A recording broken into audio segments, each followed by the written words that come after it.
Elon Musk has once again criticized Donald Trump over his tax and spending plans, which the US president has dubbed the Big Beautiful Bill. In a post on X, the former presidential advisor said if this insane spending bill passes, the America Party will be formed the next day. Our country needs an alternative to the Democrat-Republican Uniparty so that the people actually have a voice. The US Senate has begun its marathon vote on a series of amendments to the bill. They're working against a self-imposed deadline, trying to have it on President Trump's desk by the 4th of July. It's been deeply divisive on both sides of the floor. The Democrats denounced the bill's proposed cuts to health insurance programs, while Republicans are split over the impact on the US deficit. Well, let's now speak to our CBS correspondent, Naomi Rackham, who joins us from New York. And Naomi, just talk us through this voting process. How long is it expected to last? Well, Catherine, it's good to be with you. And here we are, another overnight session in Washington.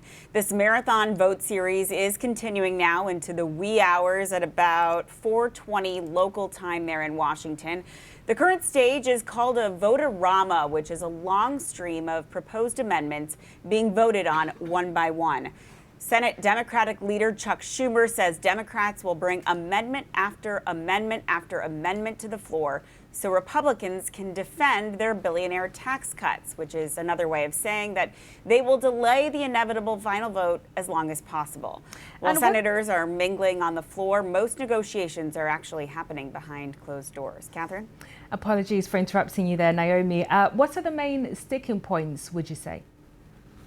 Well, there's so much to discuss in this massive bill, and while a vast majority of the pushback is coming from Democrats across the aisle, there's also some internal resistance from within the Republican Party as well.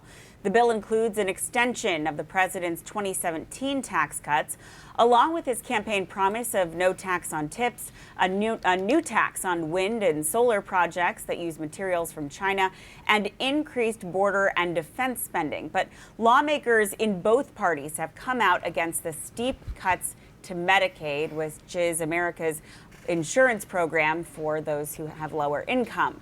The Congressional Budget Office also estimated Sunday that the legislation would increase the deficit by nearly $3.3 trillion over the next decade.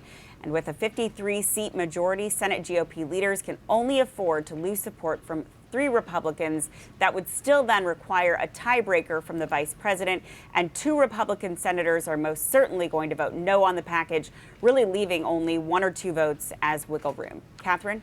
Naomi, thank you. That's Naomi Rackham from our US partner, CBS there.